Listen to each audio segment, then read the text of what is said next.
વિદ્યાર્થી મિત્રો નમસ્તે. નિમેશ ભુક્કણી ગ્રુપ ટ્યુશન અને રેનેસાના વિદ્યાર્થીઓને આવકારું છું. હવે આપણે ગયા લેક્ચરમાં પ્રકરણ નંબર 4માં 4.4 સુધી પૂરું કરેલું, એટલે પ્રમાણિત વિચલન સુધી પૂરું કરેલું. એસ પ્રમાણિત વિચલન એટલે એસ. આજે આપણે ચલનાંકનો અર્થ સમજીએ. કોઈ પણ બે કંપનીના શેરના ભાવ, જો પહેલો દાખલો શેરના ભાવ, પછી કર્મચારીઓના પગારની વિગત હોય કે અન્ય સરખામણીમાં કોઈ પણ બેથી વધારે કંપનીઓ કે બેથી વધારે વ્યક્તિઓના કોઈ માહિતીના દાખલાઓ આપણી પાસે આવે ત્યારે એના ચલનાંકનું સૂત્ર પહેલા સમજીએ. કોઈ પણ માહિતીનો ચલનાંક બરાબર s છેદમાં x બાર ગુણ્યા 100. આ સામાન્ય સાદું સૂત્ર. s એટલે પ્રમાણિત વિચલન, x બાર એટલે મધ્ય અને ચલનાંક ટકાવારીમાં શોધવાનો હોય એટલે ગુણ્યા 100. જે જવાબ આવે ટકાવારીમાં લખવાનો. તો હવે આપણે પ્રશ્નો વિવિધ કરવામાં આવે. જો પહેલા દાખલામાં સવાલ શું કરવામાં આવ્યો છે? કયા શેરના ભાવમાં સાપેક્ષ ચલન વધારે છે? એટલે બેયના ચલન ગોતવાના. એટલે ચલનનો આંક ગોતવાનો. ચલન એટલે ચલનનો આંક શોધવાનો, અને જે આંક મોટો આવે એ સાપેક્ષ ચલન વધુ છે એવો જવાબ લખવાનો. હવે એમ કે કયા શેરના ભાવમાં સાપેક્ષ ચલન ઓછું છે, તો જે આંક ઓછો આવે એ જવાબ લખવાનો. હવે કેટલીક વખત જો આ બીજો પ્રશ્ન કેવો છે? કઈ કંપનીમાં પગાર વધુ સ્થિર છે? જો સ્થિરતાનો અર્થ પહેલા બરાબર સમજી લો કે ભાઈ જે કંપનીનું ચલનાંક ઓછો એ વધારે સ્થિર. પ્રશ્ન ન્યા થશે ઓછો એટલે સ્થિર કેવી રીતે? તો આપણે વિચારો. જો આપણે માનવ જીવનની અંદર કોઈ વ્યક્તિ પોતાની બાબતમાં વારંવાર, પોતાના મંતવ્યમાં વારંવાર ફર્યા કરે તો, બદલાયા કરે તો, કોઈ બે મિત્રો સિનેમા જોવાનું નક્કી કરે, સ્કૂલ છૂટે ત્યારે નક્કી કર્યું હોય, ઘરે જઈને પાછું એક મિત્ર બીજા મિત્રને ફોન કરે કે ભાઈ આજે નથી જોવું, વળી પાછું કલાક પછી ફોન આવે કે ભાઈ આપણે જવું છે. જવાનો ટાઈમ થાય ને ત્યાં એન્ડ ટાઈમે એમ કહે કે ભાઈ સોરી નથી જવું. એટલે એના વિચારોમાં સ્થિર જ નથી, અસ્થિર છે, એના નિર્ણયમાં સ્થિર નથી. તો જે વધારે ફર કરે, વધારે બદલાયા કરે, એનો ચલનનો આંક મોટો આવ્યો કહેવાય. વારંવાર બદલાય એનો ચલન આંક મોટો. એટલે જેનો ચલન આંક મોટો એ હંમેશા ઓછો સ્થિર કહેવાય. અને જેનો ચલન આંક ઓછો, જે એકવાર નિર્ણય ક્યારેક મારે કરવું જ છે એટલે સ્થિર કહેવાય, એ સ્વસ્થ કહેવાય. એટલે અહીંયા સ્થિરતા માટે જેનો ચલનનો આંક ઓછો એ વધુ સ્થિર એવો આપણે અર્થ કરશું. એમ અહીંયા આપણે દાખલાની શરૂઆત, જો આપણે પહેલા આ દાખલો નંબર 2 છે, આ દાખલો નંબર 3 છે. પહેલા આપણે નીચેથી દાખલા ગણશું. 2 નંબરનો દાખલો, 2 નંબરના દાખલાની વિગત છે. બે કંપનીના વહીવટી કર્મચારીઓના દૈનિક પગાર વિશે નીચે મુજબ માહિતી મળે છે. કઈ કંપનીમાં પગાર વધુ સ્થિર છે? તો અહીંયા જો આપેલી વિગતમાં તમને બંને કંપનીના પ્રમાણિત વિચલનો આપી દીધા છે. એટલે આ પહેલી કંપની અને બીજી કંપનીના પ્રમાણિત વિચલનો S1, આ કંપનીના પ્રમાણિત વિચલનને જો. એટલે પ્રમાણિત વિચલન આ સરેરાશ પગાર છે એટલે x x બાર 1, આ x બાર 1 છે, આ x બાર આ 2 છે, આ પ્રમાણિત વિચલનતા આ S1 છે, આ S2 છે, બરાબર. વિગત આપણી પાસે જો સૂત્રમાં જેટલી માંગેલી છે એટલી વિગત આપણા કોઠામાં છે. જો હવે કંપની એ નો ચલનાંક પહેલા ગણીએ. જો કંપની એ નો ચલનાંક બરાબર, જો કંપની એના પ્રમાણિત વિચલનને S1 કહેશું, છેદમાં એના મધ્યકને x બાર 1 કહેશું, એને ગુણ્યા 100. જો આ સૂત્ર ઉપરથી આપણે એને સંકેત બનાવી નાખવાનો. કંપની એ માટે S1 છે, x બાર 1 છે, બરાબર. અને હવે જોઈને કિંમત લખીએ. જુઓ S1 કેટલો છે? જો પ્રમાણિત વિચલન આપણને 30 આપેલું છે. એ જ કંપનીનો સરેરાશ પગાર એટલે x બાર 1 આપણને 600 આપેલા છે, એને ગુણ્યા 100. આમાં કેલ્ક્યુલેટર વાપરવાની જરૂર જ નહીં પડે. જુઓ બરાબર, 6 પંચા 30 એટલે આનો ચલનાંક છે 5% છે. ચલનાંક શું છે? 5%. કંપની બી નો ચલનાંક, કંપની બી નો ચલનાંક બરાબર. હવે જો કંપની બી માટે જો અહીંયા કંપની બી માટે સરેરાશ પગાર 2100 છે, એટલે x બાર 1 એનો 2100 છે, સોરી x બાર 2, તો સૂત્ર બનાવીએ પહેલા S2 છેદમાં x બાર 2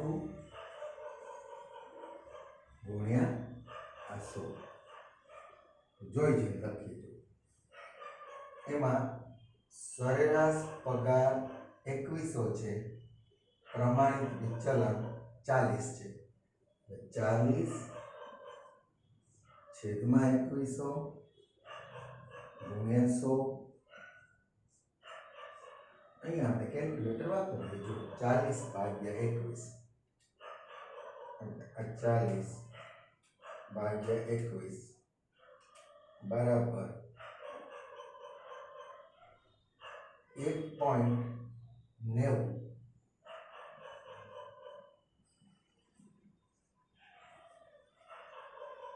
હવે જો ધ્યાન રાખો, કંપની એ નો ચલનાંક અને કંપની બી ના ચલનાંકના આંક જુઓ. બરાબર, કયો આંક વધારે છે, કયો આંક ઓછો છે? તો કંપની બી નો ચલનાંક અહીં ઓછો દેખાય છે. અને આપણે શું નક્કી કર્યું? જેનો ચલનાંક ઓછો હોય એ કંપની વધારે સ્થિર. એટલે અહીંયા કંપની બી નો ચલનાંક કંપની એ ના ચલનાંક કરતા ઓછો હોવાથી કંપની બી માં પગાર વધુ સ્થિર છે. આ આપણે આન્સર આ રીતે લખી નાખવાનો. એટલે અહીંયા કઈ કંપનીમાં પગાર વધારે સ્થિર? તો પગાર વધારે સ્થિર વાળી કંપની બી છે આપણા માટે. એટલે અહીંયા સરેરાશ પગાર અને પ્રમાણિત વિચલન ઉપરથી આપણે દાખલો ગણવાનો હતો. તો એવી જ રીતે અહીંયા આપણે દાખલા નંબર 3 ઉપર આવીએ. જુઓ દાખલા નંબર 3 માં જો આપણે 2 નંબરના દાખલાની જરૂર નથી, એટલે આપણે જગ્યા મળશે.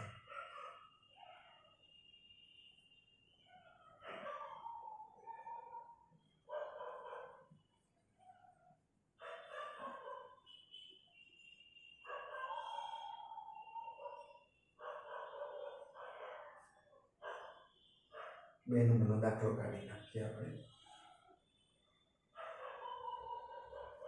જો 3 નંબરના દાખલાની રકમ વાંચો બરાબર.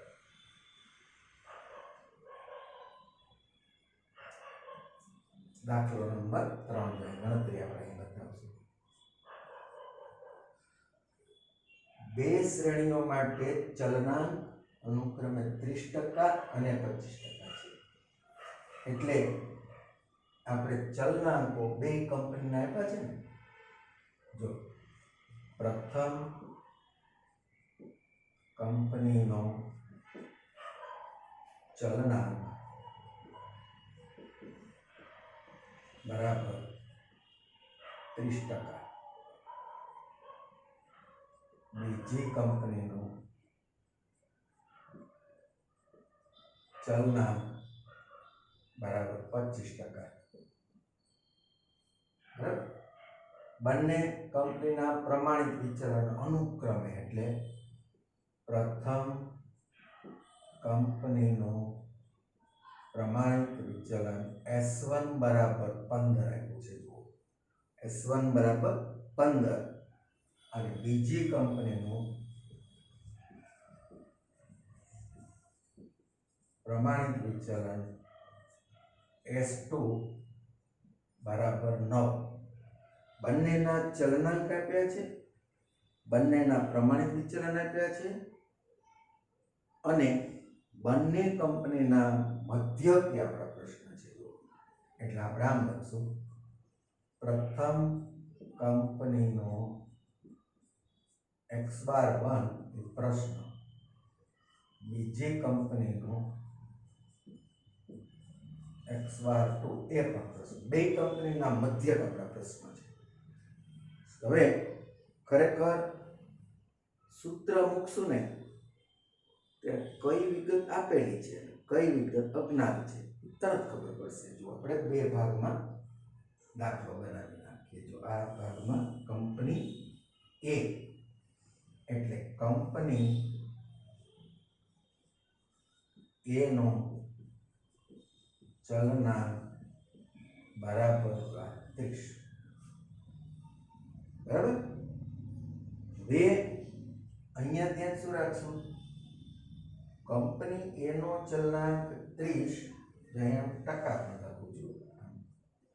અહીંયા હું સૂત્ર બનાવું છું S1/x⁻1 ગુણ્યા 100 બરાબર 30. બરાબર. હવે કિંમત મૂકીએ. જો આપણે જો કઈ કઈ વસ્તુ આપણી પાસે છે. આપણી પાસે બે વસ્તુ છે. જો એક તો ચલનાંક છે, કંપની એ માટે છે.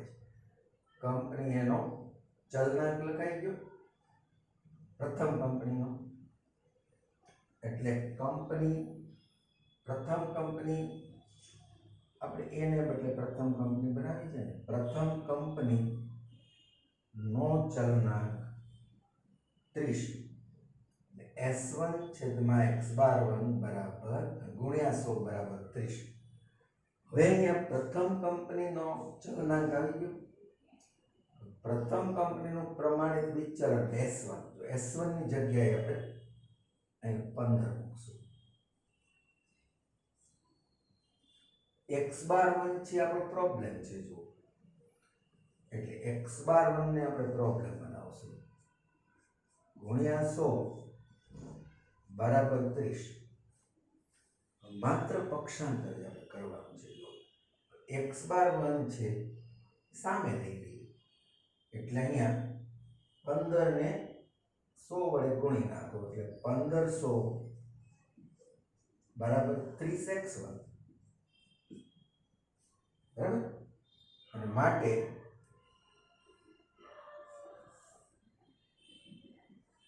x⁻1 બરાબર 1500 ભાગ્યા 30. અને અહીંયા એક એક મીંડો દૂર કરો. 3×5 અને શૂન્ય લગાડી દો. માટે x⁻1 બરાબર 50. એટલે પહેલી કંપનીનો x⁻1 50 મળ્યો. હવે બીજી કંપનીનો x⁻1 મેળવવા માટે જો બીજી કંપનીનો ચલનાંક જો કેટલો આપ્યો છે અહીં દીધો, બીજી કંપનીનો ચલનાંક આપણને 25% આપ્યો છે, 25%, બરાબર. હવે આપણે સૂત્ર બનાવીએ. જો બીજી કંપની માટેનું સૂત્ર શું? S2 છેદમાં x/2 ગુણ્યા 100 બરાબર 25. હવે આપણે x/2 મેળવવાની જેમ x/1ની જેમ અહીંયા જોઈ લખવાનું. જો બીજી કંપનીનું પ્રમાણિત વિચલન કેટલું છે? બીજી કંપનીનું પ્રમાણિત વિચલન 9 છે. આ x/2 છે ગુણ્યા 100 છે, એના બરાબર 25 છે. તો અહીંયા માત્ર x/2 ને સામે પક્ષાંતરથી લઈ લો. અહીંયા 900 બરાબર 25x/2, બરાબર. અને પક્ષાંતરથી છેદમાં 25 લાવો છો, માટે x/2 900 છેદમાં 25. 25 ને હવે અહીંયા 900 ભાગ્યા 25 આપણે કરવાના છે. આ 900 ભાગ્યા 25 બરાબર 36. 36 25 900 થાય ને, એટલે અહીંયા આપણે આ 36 લખશું, બરાબર. હવે અહીંયા આપણે ધ્યાન શું રાખશું? અહીંયા કંપની A અને કંપની B ના, એટલે કે પ્રથમ કંપની અને બીજી કંપનીના પ્રમાણિત વિચલન અને ચલનાંક આ બંને આપેલા છે, અને x/1 અને x/2 શોધવાના છે. ખરેખર તો જનરલ સૂત્ર આપણું શું કે ચલનાંક બરાબર s છેદમાં x બાર ગુણ્યા 100. એટલે બંને કંપનીના તમને S1 S2 બંને કંપનીના પ્રમાણિત વિચલન આપ્યા છે. બંને કંપનીના ચલનાંકના ટકા આપી દીધા છે. માત્ર અજ્ઞાત x/1 અને x/2 જ રહે છે. સૂત્રથી ફક્ત તમે 8મા ધોરણના પક્ષાંતરના દાખલા ગણતા હો ને તેવા દાખલા લાગશે, અતિશયના દાખલા લાગશે. આના પરથી જો હવે આપણે દાખલા નંબર 1 ને તો આપણે 4.4 ની અંદર એટલો સરસ રીતે શીખ્યા છીએ, અને આ બે દાખલાના સૂત્ર ઉપરથી હવે જો અહીંયા પહેલો દાખલો જો કેવી રીતે ગણવાનો છે ધ્યાન રાખીએ આપણે. પહેલા દાખલાની અંદર માત્ર તમારે જો આ તમે અનેક દાખલા આવા ગણી ગયા, એટલે તમારે જાતે કરવાનું છે. આ દાખલામાં શું છે? બે શેર A અને B ના ભાવની વધઘટ નીચે મુજબ છે. એટલે બંને શેરના ભાવ 10 ભાવ આપેલા છે, અને શેર B નો જો અહીંયા પણ 10 ભાવ આપેલા છે. એટલે એ ભાવ એ આપણા માટે x છે, અને બધા x નો સરવાળો કરો એટલે સિગ્મા x થઈ જાય, અને એને સંખ્યા એટલે કુલ સંખ્યા 10 છે, એટલે n બરાબર 10 થાય. તો 10 વડે ભાગીએ એટલે આપણને x બાર મળે. x બાર બરાબર સિગ્મા x અપોન n. તો 8મા ધોરણથી આપણે ભણતા આવીએ છીએ, તો આવડે આપણને. હવે x બાર મળી ગયા પછી અહીંયા આપણે ધ્યાન શું રાખવાનું કે જો પહેલા માત્ર શેર A માટે એકનું જ ગણવાનું. શેર A માટે એમ કરીને કોષ્ટક જો આ રીતે બનાવી નાખવાનું. અહીંયા x, અહીંયા x માઇનસ x બારનો વર્ગ, આટલી લાઈન બનાવવાની.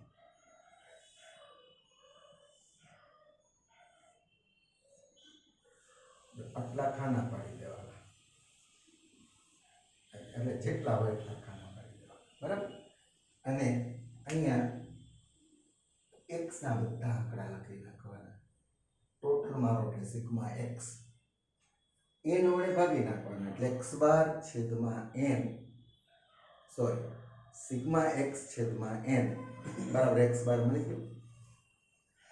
x બાર મળી જાય ને એટલે પ્રત્યેક x માંથી x બાર બાદ કરી એનો વર્ગ કરી નાખવાનો. માની લ્યો કે આપણે આનો x બાર 321 છે, તો 321 માંથી 321 બાદ કરો એટલે પહેલો 0 જ આવે. પછી 322 માંથી 321 બાદ કરો એટલે અહીં 1 આવે. એમ જે આંકડા આવતા જાય ને મનમાં રાખવાના, એનો વર્ગ કરતા જાય. વર્ગ તો ધન જ આવવાનો. જો ઋણ આવે, ધારો કે 320 ઓછા 321 માઇનસ 1, માઇનસ 1 નો વર્ગ પ્લસ 1 જ થવાનો. બધા વર્ગો પ્લસ આવશે એટલે એનો સરવાળો અહીં કરશો ને એટલે સિગ્મા x માઇનસ x બાર હોલ સ્ક્વેર થશે.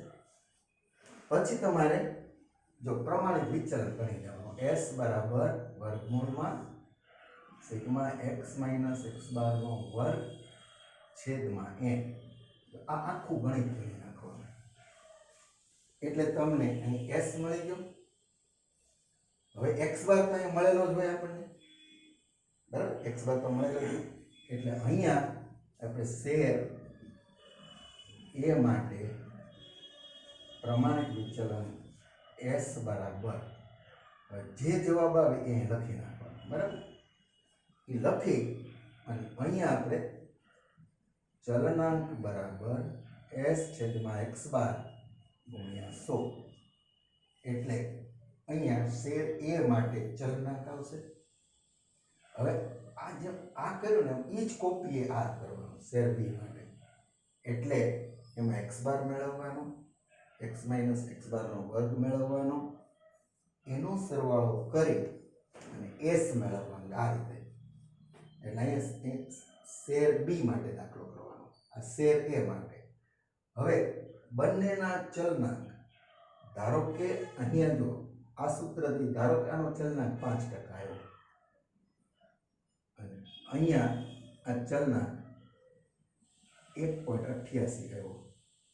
તો જેનો જો સવાલ ઉપર તમારે ધ્યાન રાખવાનું કયા શેરના ભાવમાં સાપેક્ષ ચલન વધુ છે, તો જેનો ચલનાંક વધુ દેખાય ને એમાં સાપેક્ષ ચલન આમાં વધુ છે એવો જવાબ દેવાનો.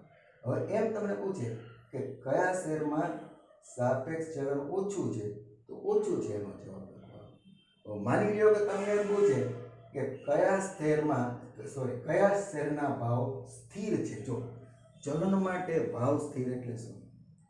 જેનો ચલનાંક ઓછો એ શેર વધારે સ્થિર કહેવાય. કારણ શું? જો સૌથી પહેલા આપણે ધ્યાન શું રાખવાનું કે ભાઈ સ્થિરતાનો સવાલ, સ્થિરતાનો જવાબ કેવી રીતે દેવાય? તો આપણે સામાન્ય એક ઉદાહરણ લેવાનું કે બે મિત્રો સિનેમા જોવા જવાના હોય, એમાં એક મિત્ર વારંવાર બદલાયા કરે, સ્કૂલેથી નક્કી કરે કે આજે મૂવી જોવા જવું છે, ઘરે જઈને ફોન કરે કે ભાઈ આજે નથી જવું, કલાક પછી પાછો ફોન આવે કે હાલે ભાઈ આપણે જશું. એન્ડ ટાઈમે જવાનો ટાઈમ થાય અને પાછો ફોન આવે કે હવે નથી જવું, તો બીજો મિત્ર વારંવાર બદલાણો કહેવાય. માટે જે વધારે બદલાય એ અસ્થિર કહેવાય, એ આપણી ભાષા છે. એમ આપણે અહીંયા કોઈ પણ કંપનીના શેર એ વધુ ચલન ધરાવે એ હંમેશા અસ્થિર કહેવાય. સોરી, વધુ ચલન ધરાવે એ હંમેશા અસ્થિર કહેવાય. એટલે વધુ ચલન છે તો અસ્થિર, અને જે ઓછું ચલન ધરાવે એ સ્થિર કહેવાય. એમ ક્રિકેટમાં પણ બે બેટ્સમેન માટે આવા સવાલ હોય, શેરના ભાવમાં પણ આ સવાલ હોય. એટલે સ્થિર અને અસ્થિરનો પ્રશ્ન પણ આમાં હોઈ શકે. એટલે કેટલા સવાલ હોઈ શકે એ મેં તમને કહી દીધા. જો એટલે તમારે કોઈ પણ દાખલો ગણવો હોય ત્યારે પહેલાં એના આ બધા જ નિયમો ધ્યાનમાં રાખી લેવાના. એટલે આ દાખલો હવે તમારે જાતે કરવાનો. અહીંયા આપણે આ સ્વાધ્યાય આખો પૂરો